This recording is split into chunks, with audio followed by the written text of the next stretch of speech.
Shalom semuanya, selamat pagi. Sebelum kita mendengarkan renungan, marilah kita berdoa terlebih dahulu. Tuhan Yesus, terima kasih pada pagi hari ini Engkau masih memberikan kami kesehatan, masih memberikan kami tubuh yang lengkap. Ya Tuhan, berkati kami akan mendengarkan renungan-Mu.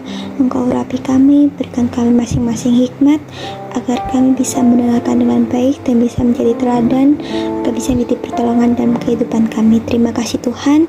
Di dalam nama Tuhan Yesus kami telah berdoa dan telah mengucap syukur. Haleluya, amin. Pada renungan pagi hari ini aku memberi judul Hidup adalah Perjuangan. Mari kita buka di Ibrani 10 ayat 32 sampai 38. Ayat 32, ingatlah akan masa yang lalu sesudah kamu menerima terang, kamu banyak menderita oleh karena kamu bertahan dalam perjuangan yang berat.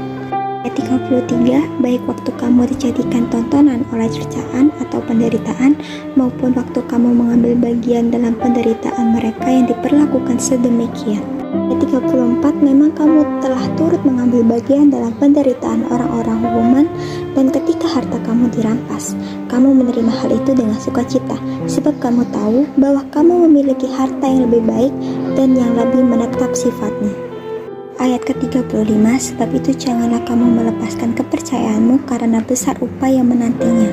Ayat 36, sebab kamu memerlukan ketekunan supaya sesudah kamu melakukan kehendak Allah, kamu memperoleh apa yang dijanjikan itu.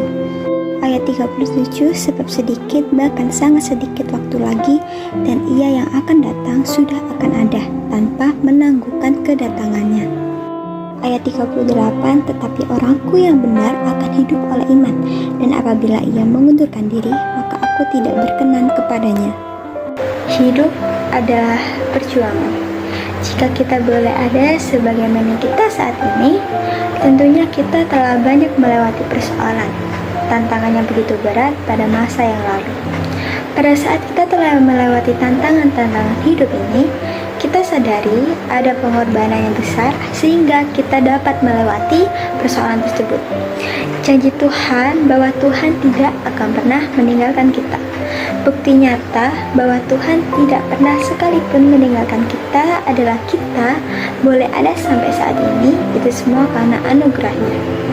Dalam mempertahankan iman kita untuk tetap di dalam Tuhan tidaklah mudah jika kita mengandalkan kekuatan kita sendiri tanpa campur tangan Tuhan. Karena kita sebagai manusia begitu banyak keterbatasan, begitu banyak kelemahan.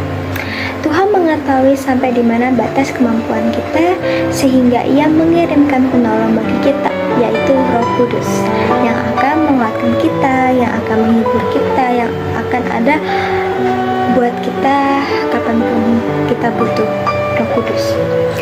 Dalam Efesus 6 ayat 12 berbunyi, karena perjuangan kita bukanlah melawan darah dan daging, tetapi melawan pemerintah-pemerintah, melawan penguasa-penguasa, melawan penghulu-penghulu dunia yang gelap ini, melawan roh-roh jahat di udara.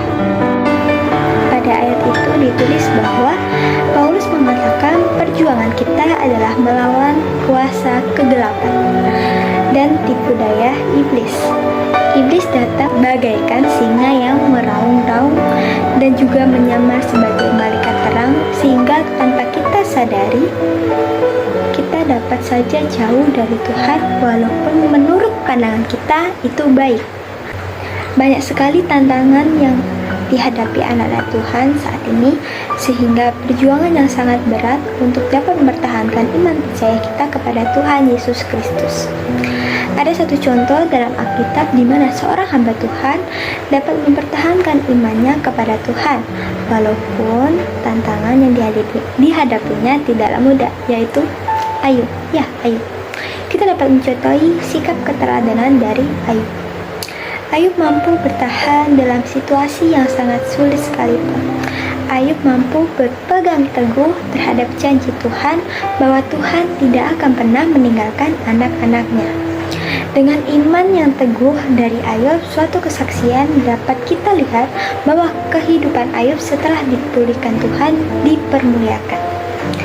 Ayub menjadi satu contoh bagaimana kita dituntut untuk tetap bertahan di tengah persoalan sulit apapun, karena ada tangan Tuhan yang menopang, yang menolong dalam kehidupan kita, sehingga kita dapat mampu bertahan dan keluar dari masa sulit tersebut, sehingga upah yang Tuhan disediakan oleh kita, yaitu mahkota kehidupan. Mazmur 37 dikatakan bahwa dengan kita percaya kepada Tuhan, diam dan berlakulah setia kepada Tuhan, dan bergembiralah sehingga apa yang kita inginkan akan diberikan Tuhan kepada kita. Tuhan telah memberikan keselamatannya kepada kita. Untuk itu, janganlah kita mengundurkan diri dari Tuhan, karena Tuhan tidak pernah menginginkan kita untuk mundur darinya. Tuhan menginginkan kita meraih upaya yang telah disediakan dengan satu syarat, bahwa kita tetap di dalam pengharapan di dalam Tuhan Yesus Kristus. Ada 3 hal dalam sesuai pembacaan firman tadi yang harus dilakukan untuk menerima upaya yang kekal. Adalah yang pertama, hiduplah dengan iman. Yang kedua, jangan melepaskan keyakinan kita. Yang ketiga, jangan mengundurkan diri. Itu saja dari renungan pada pagi hari ini. Semoga apa yang saya tadi bicarakan dalam renungan pagi hari ini bisa menjadi berkat, biar bisa menjadi pedoman dalam kehidupan kita. Terima kasih, Tuhan Yesus memberkati. Mari kita berdoa. Tuhan, terima kasih tadi kami telah mendengarkan renungan-Mu. Berkati Tuhan agar kami dapat mencontoh keteladanan sikap dari Ayub yang mampu bertahan dalam situasi yang sangat sulit sekalipun, dan mampu berpegang teguh pada janji Tuhan bahwa Tuhan tidak akan pernah meninggalkan anak-anaknya yang percaya kepadanya. Tuhan, terima kasih, dan nanti kami akan melanjutkan kegiatan kami masing-masing. Berikan kami selalu bersyukur padamu, berkati agar kami selalu dapat hikmat daripadamu apapun yang kami lakukan. Terima kasih Tuhan, hanya di dalam nama Tuhan Yesus kami sudah berdoa dan telah mengucap syukur. Haleluya.